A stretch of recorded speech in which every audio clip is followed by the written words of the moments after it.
எப்ராஹாமே, நடைபயிர்த்துவித்தது நானே, உன்னை கையில் ஏந்தியதும் நானே, உன்னை குணமாக்கியதும் நானே.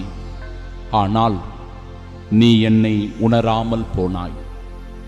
நம் ஆண்டவராகிய இயேசு கிறிஸ்துவின் அன்பும் அருளும் அமைதியும் மகிழ்ச்சியும் உங்கள் அனைவரோடும் இருப்பதாக. அன்பிற்கு பிரியமுள்ள சகோதர சகோதரிகளே, ஆண்டவர் எப்படி இஸ்ராயேல் மக்கள் மீது அன்பு கூர்ந்தார், அவர்களை வழிநடத்தினார், பாதுகாத்தார், அவர்களின் தேவைகளை எல்லாம் உணர்ந்திருந்தார் என்பதை அழகாய் சொல்லுகிறது முதல் வாசகம். அந்த வாசகத்தை ஒரு முறை, இருமுறை, 3 முறை வாசித்து தியானிக்கும் போது இறை அன்பை நம்மால் உணர்ந்து கொள்ள முடியும். இஸ்ரவேல் குழந்தையாயிருந்தபோது அவன் மேல் நான் அன்பு கூர்ந்தேன். எகிப்திலிருந்து என் மகளை நான் அழைத்து வந்தேன். எவ்வளவுக்கு நான் அவர்களை வருந்தி அழைத்தேனோ அவ்வளவுக்கு அவர்கள் என்னை பிடிவாதமாய் விட்டு விலகி போனார்கள்.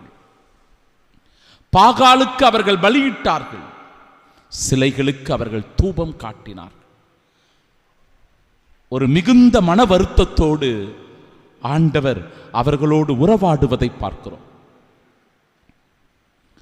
தன் அன்பிலிருந்து பிரிந்து போயிருக்கிற அந்த மக்களை குறித்து, தன் இதயத்திலிருந்து விலகி போயிருக்கிற அந்த இஸ்ராயேல் மக்களை குறித்து ஆண்டவர் மிகுந்த துயரப்படுகிறார்.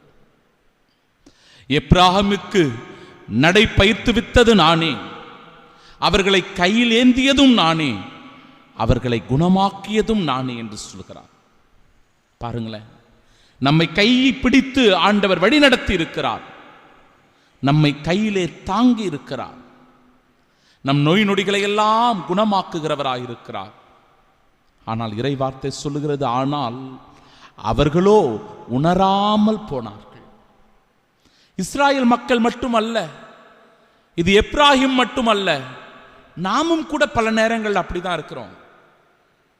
கடவுளுடைய அன்பை உணராமல், கடவுளுடைய இரக்கத்தை உணராமல், அவருடைய மன்னிப்பை அனுபவிக்காமல், பிடிவாத குணம் பிடித்தவர்களாக, இருமாப்புடன் கூடியவர்களாக வாழ்ந்து கொண்டிருக்கிறோம். பிரியமானவர்களே, இன்னும் கூட பிற தெய்வங்களை நோக்கி ஓடுகின்ற அல்லது இந்த உலகம் காட்டுகிற மாய வித்தைகளுக்கு அடிமையாகி போகின்ற சம்பிரதாயங்களை நம்புகிற மக்கள்களாக நாம் இருக்கின்றோம். ஆண்டவர் சொல்லுகிறார், அன்பு கயிறினால் கட்டி நான் உன்னை நடத்தி வந்தேன். அவர்கள் கழுத்தின் மேல் இருந்த நுகத்தை நான் அகற்றினேன், அவர்கள் பக்கம் சாய்ந்து உணவூட்டினேன். பாருங்க, ஒரு தாய் தன் பிள்ளைகளை எப்படி அரவணைப்பாலோ, தேற்றுவாலோ, உடனிருப்பாலோ, அதுபோல ஆண்டவரும் நம்மோடு உடனிருப்பதை இந்த இறைவார்த்தை அழகாய் நமக்கு வெளிப்படுத்துகிறது. என் உள்ளம் கோபத்தை வெறுத்து ஒதுக்குகிறது. நீங்க எனக்கு எதிராக செயல்பட்டாலும், என்னை விட்டு விலகி போனாலும், என் அன்பை உணராமல் போனாலும், என் உள்ளம் கோபத்தை வெறுத்து ஒதுக்குகின்றது, என் இரக்கம் பொங்கி வழிகிறது என்கிறார். என் சீற்றத்தின் கனலை நான் கொட்ட மாட்டேன். நீங்க எனக்கு எதிராக இருந்தா கூட என் கோபத்தை நான் உங்கள் முன்பாக கொட்டி உங்களை தண்டிக்க மாட்டேன். ஏன்னா நான் உங்கள் கடவுள், நான் உங்கள் தந்தை, நான் உங்களை மிகவும் நேசிக்கிறேன், அன்பு செய்கிறேன். எனவே என் கோபக் கனலை உங்கள் முன்பாக கொட்ட மாட்டேன். எப்ராஹிமே, அழிக்க நான் உன்னை திரும்பி வரமாட்டேன், நான் உன்னை அழிக்க மாட்டேன். நான் வெறும் மனிதன் அல்ல, இறைவன் என்று சொல்லி கடவுளுடைய மன்னிப்பை, இரக்கத்தை இன்றைய நாளின் முதல் வாசகம் வெளிப்படுத்துகிறது.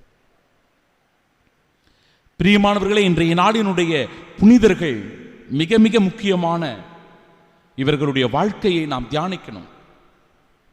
புனித அகஸ்தின், சாவோ ரோங் மற்றும் 119 தோழர்கள். யார் இவர்கள்? இவர்களை பற்றி நமக்கு என்ன தெரியும்? இவருடைய வாழ்க்கை வரலாறை பற்றி நாம் அறிந்திருக்கிறோமா? கத்தோலிக்க கிறிஸ்தவர்களாக இருக்கிற நமக்கு இவர்களுடைய வாழ்க்கை வரலாறு தெரிகிறதா? சிந்தித்து பார்க்க வேண்டும். புனித அகஸ்தின் சாவோ ரோங் என்பவர் யார் என்றால், 1648 முதல் 1930 வரை சீனாவில் ஆண்டவர் இயேசு கிறிஸ்துவை ஏற்றுக்கொண்டதனால, கிறிஸ்தவ விசுவாசிகளாக இருப்பதினால 120 பேர் கொல்லப்பட்டிருக்கிறார்கள். ஆம் அன்பிற்குரியவர்களே, கிறிஸ்துவுக்காக மறைசாட்சிகளாக இந்த 120 பேரும் மரித்திருக்கிறார்கள். யார் இந்த அகஸ்டின் சாவோ? அவர் ஒரு சீன இராணுவ வீரன். கிறிஸ்தவர்களை கைது செய்து அழைத்து சென்று அவர்கள் அனைவரையும் கொலை செய்வதும் சிறையில் அடைப்பதும் தான் அவனுடைய வேலையாக இருந்தது. என்ன வேலை பார்த்தீங்களா? ஒரு இராணுவ வீரன் கிறிஸ்தவ விசுவாசிகளை எல்லாம் அவர்களை கைது செய்து சிறையில் அடைப்பதும் கொலை செய்வதும் தான் அவனுடைய வேலை. ஆனால் என்ன நடக்கிறது? ஆண்டவர் அவரை எப்படி மாற்றுகிறார் பாருங்க. மறைசாட்சிகளுடைய விசுவாசத்தையும் அவர்களின் சமாதான வாழ்க்கையையும் அவர்களுடைய மன்னிக்கின்ற நல் மனதையும் பார்த்து இந்த அகஸ்டின் சாவோரோங் மனதை மாற்றிக்கொள்ளுகிறார். எதிரியாக இருந்தவரே கிறிஸ்துவின் சாட்சியாக மாறுகிறார். அவர் திருமுழுக்கு பெற்று குருவானவராகி ஆண்டவருடைய பணியை செய்கிறார். அப்படி இறைப்பணி செய்யும் போது அவர் கொல்லப்படுகிறார். பிரியமானவர், மறைசாட்சியாக கிறிஸ்துவுக்காக ரத்தம் சிந்தி மரிக்கிறார் இந்த புனிதர். பிறகு அந்த 119 தோழர்கள் யார்? இந்த 119 பேரில் 87 பேர் சீன நாட்டைச் சேர்ந்தவர்கள், சாதாரண மக்கள், விவசாயிகள். அதுல 9 வயது பிள்ளைகள் கூட இருந்திருக்கிறார்கள், சின்ன பிள்ளைங்க கூட இருந்திருக்கிறாங்க. 33 பேர் தான் வெளிநாட்டைச் சேர்ந்த மிஷனரிமார்கள், குருக்கள், கன்னியர்கள், பொதுநிலையினர் அடங்கியிருந்தார்கள். ஏன் இவர்கள் கொல்லப்பட்டார்கள்? எதற்காக இவர்கள் கொல்லப்பட்டார்கள்? எப்படி இவர்கள் மறைசாட்சி ஆனார்கள்? 5 மிக மிக முக்கியமான விஷயம். 1, அவர்கள் ஒருபோதும் எல்லா சூழ்நிலைகளிலும் விசுவாசத்தை கைவிடவில்லை. 2வது, அவர்கள் எதிரிகளை மன்னிக்க முன்வந்தார்கள். 3வது, குடும்பமா இணைந்திருந்து சாட்சி சொன்னாங்க. 4வது, தங்களுடைய அன்பை, தங்களிடத்தில் இருந்த அன்பை செயலில் காட்டினார்கள். 5வது, மிக மகிழ்ச்சியோடு மரணத்தை ஏற்றுக்கொண்டார்கள். இந்த 5 காரியங்களுக்காகத்தான் இன்று தாயாம் கத்தோலிக்க திரு அவை இப்படிப்பட்ட மறைசாட்சிகளை நினைவு கூர்ந்து கொண்டாடுகிறது. அக்டோபர் 1ஆம் தேதி 2000 ஆண்டில் திருத்தந்தை புனித 2ஆம் ஜான்பால் அவர்கள் இவர்கள் எல்லோரையும் புனிதர்களாக உயர்த்தியிருக்கிறார். அன்பு சகோதர சகோதரிகளே, இன்றைய நாளினுடைய நற்செய்தி வாசகத்திலும் ஆண்டவர் இயேசு தன் சீடர்களை அனுப்புகிறார். விண்ணரசு நெருங்கி வந்து விட்டது என பறைசாற்றுங்கள், நலம் குன்றியவர்களை குணமாக்குங்கள், இறந்தவர்களை உயிர் பெற்றெழச் செய்யுங்கள், தொழுநோயாளர்களை நலமாக்குங்கள், பேய்களை ஓட்டுங்கள் என்கிற அதிகாரத்தையும் வல்லமையையும் அவர்களுக்கு தருகிறார். கொடையாக பெற்றீர்கள், கொடையாகவே வழங்குங்கள். நீங்க எந்த வீடுகளுக்கெல்லாம் செல்கிறீர்களோ அங்கெல்லாம் அமைதி வாழ்த்துக்களை கூறுங்கள். உங்களை ஏற்றுக்கொண்டால் ஓகே, ஒருவேளை அவங்க உங்களை ஏற்றுக்கலையா, உங்களுடைய சொல் பேச்சு கேட்கலையா,